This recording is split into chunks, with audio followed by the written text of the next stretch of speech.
নানা আয়োজনে উদযাপন হচ্ছে মহানবীর জন্মদিন পবিত্র ঈদে মিলাদুন্নবী সাল্লাল্লাহু আলাইহি ওয়াসাল্লাম। দিনটি উদযাপনে রাজধানীতে বের করা হয় জশ্নে জুলুস। রাসূলের আদর্শ অনুসরণ করে শান্তিপূর্ণ, ন্যায়ভিত্তিক ও কল্যাণকর সমাজ গড়ে তোলার আহ্বান জানান ধর্মীয় নেতারা। আহমেদ সরারের রিপোর্ট। 12ই রবিউল আউয়াল পবিত্র ঈদে মিলাদুন্নবী সাল্লাল্লাহু আলাইহি ওয়াসাল্লাম উপলক্ষে ইঞ্জিনিয়ার্স ইনস্টিটিউশনে সেমিনার ও আলোচনা সভার আয়োজন করে আশেকানে গাউসিয়া রহমানিয়া, মইনিয়া, সাইদিয়া, মাইজভান্ডারিয়া। এতে সৈয়দ শহীদুদ্দিন আহমদ মাইজভান্ডারি সবাইকে ফরজের পাশাপাশি রাসূলের সুন্নতের উপর বেশি বেশি আমল করার আহ্বান জানান।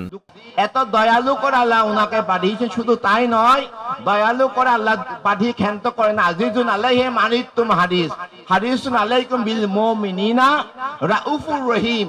শুধু দয়ালু করে পাঠাননি, আমাদের যাবতীয় পেরেশানি, মুশকিলাত, মুসিবত, দুঃখ দুর্দশা বিমোচনের জন্য এই রাসূলকে জিম্মাদারি দিয়ে পাঠিয়েছেন।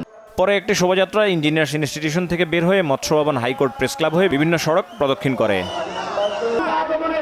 পবিত্র ঈদে মিলাদুন্নবী উপলক্ষে শোভাযাত্রা বের করে বিশ্ব সুন্নি আন্দোলন ও ইনসানিয়াতে বিপ্লব। শোভাযাত্রাটি জাতীয় প্রেস ক্লাবের সামনে থেকে বের হয়ে বেশ কয়েকটি সড়ক প্রদক্ষিণ করে। পবিত্র ঈদে মিলাদুন্নবী সাল্লাল্লাহু আলাইহি ওয়াসাল্লাম উপলক্ষে মিরপুরের মাজার প্রাঙ্গণ থেকে জশ্নে জুলুস বের করে আহলা দরবার শরীফ। পীরজাদা সৈয়দ আবরার ইবনে সেহাব এতে নেতৃত্ব দেন। আমরা ধিক্কার জানাই তাদের, যারা নিজের সন্তানের জন্মদিনে মিষ্টি বিতরণ করেন, তবে সরকারে দো আলমের শুভ আগমনের আনন্দ উদযাপনে তারা দলিল খুঁজেন। আল্লাহ রব্বুল আলমিনের দরবারে আমাদের আখরি আরজি থাকবে, শেষ নিঃশ্বাস পর্যন্ত যেন আমরা এই ঈদে মিলাদুন্নবী সাল্লাল্লাহু আলাইহি সাল্লাম উদযাপন করে যেতে পারি। আমিন।